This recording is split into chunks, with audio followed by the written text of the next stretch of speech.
Does Arsenal Football Club have the credentials to compete for anything this season? Are they favorites for anything, really? And what is Arteta's landmark style of play at Arsenal? And finally, are Arteta's honeymoon days finally over at Arsenal? Welcome back, boys and girls, to today's show. This is yet another game where Arsenal are losing at home. After 23 games against Leicester, Leicester have not won at home at Arsenal, so they broke the hoodoo today, and it is happening. The Premier League is becoming unpredictable and even more unpredictable, as I always say. And so what we saw today is just another thing that has outlined Arsenal's failures going forward. Whether this is just one-off game is something that we have to also scrutinize, because this is the second game Arteta is losing in a row.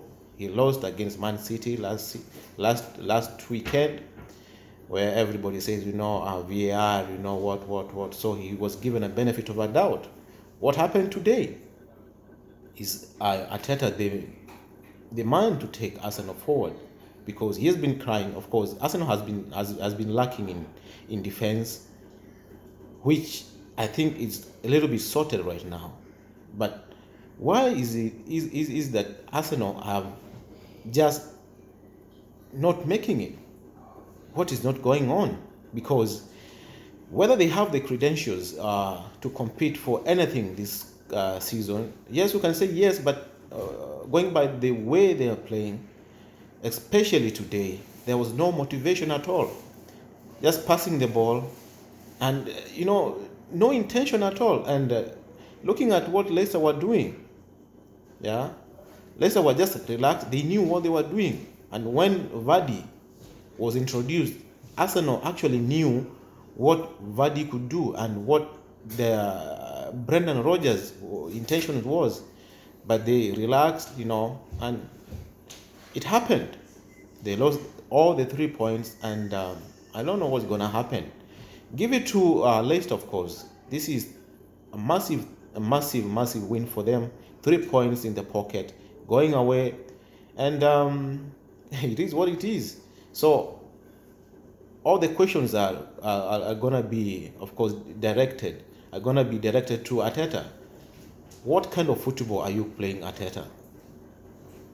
Are you playing defensive? Are you playing offensive? I don't know. Because going by what we are seeing, last weekend was another thing. But today, there's no excuse at all. And I believe that Arteta's days at Arsenal, and I call them honeymoon days, are finally coming over. He has to stamp his authority at Arsenal. It's either he starts performing, no excuse. If you don't have a creativity, why ask Ozil? Okay, you don't have creativity. Why ask him? Swallow the pride. Play Ozil. Let him go when his time to go is due. But you cannot discipline fans through Ozil, right? And so I'm quite disappointed. I'm really disappointed. I don't know what to say, because it's not the best way of ending a weekend. But again, that is football, and I don't think if Arteta continues like this, he's gonna win anything this season. Last season he was lucky with the Carling Cup and the Community Shield. This time round, of course, even the game the Arsenal played against Rapid Vienna, that was a shocker. Rapid Vienna were winning that game. Truth be told, that was a scary game where Arsenal had to grind result, and today they were not lucky. And you cannot grind result game after another game. And so for Arsenal, I think there are underlying problems that Arteta needs to look at, and one of them is Arteta need to decide who is his striker, because like I said, I think his time is up.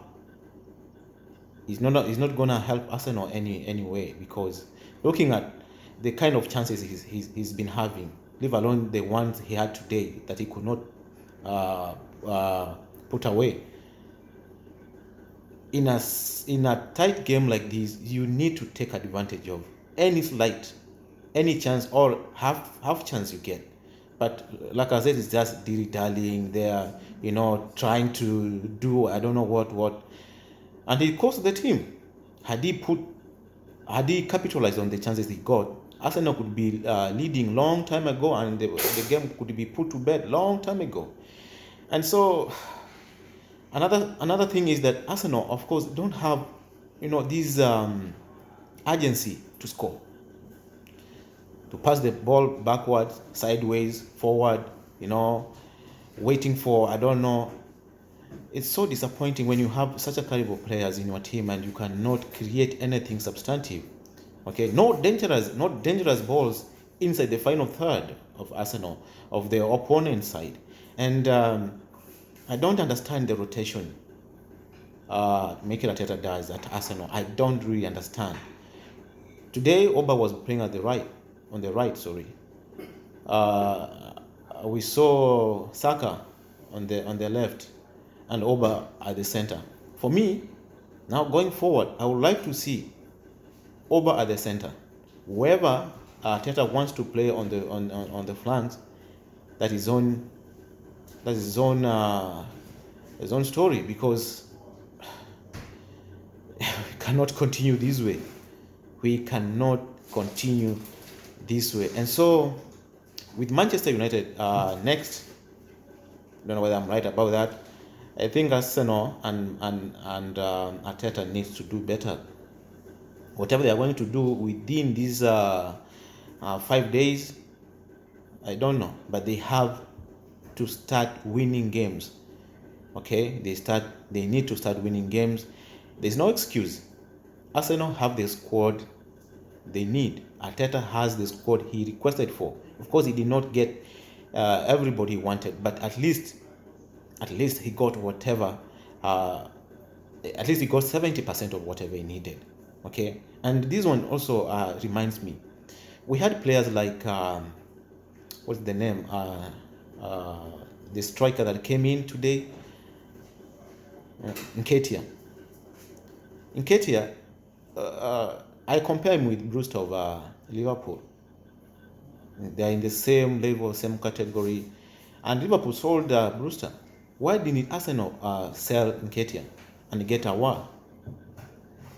Why? Because Arteta knew he lacks creativity, and he knew he doesn't want anything to deal with Ozil. And so, I don't want to be judgmental, but I think if Arteta does not do something in the next 3 to 4 games, he will be the first manager to face the sack. I'm sorry to say that, but because he has to start winning, he has to stamp his authority at Arsenal. He has to give the team a direction to play, and I don't think he's gonna be spared. Of course, he says, as he always says, that trust the process. What is the process like, Mr. Arteta? What is the process like if you cannot put together a team and produce goods for the fans, if not for the team itself? So it's a disappointing result from Arsenal, and it is of course for Leicester 3 good points. Okay, they beat Manchester City also away 5-2. And so whether you want to compare these 2 results is something I don't want even to think about. But again, Arsenal needs to do better. And it will not take time. They have to do it immediately. We want to see a different team, a different perspective, of play, a different style of play from Arsenal. Everything has to change, because you cannot have Pepe, you cannot have Aubameyang, you have Saka, you have you have Gabriel, okay, you have Partey, you have and then you cannot put together a team that can win a game. And so, Mr. Teta, I think your days, wherever you are, your days are numbered. And that is it from me today. See you in the next one. Goodbye.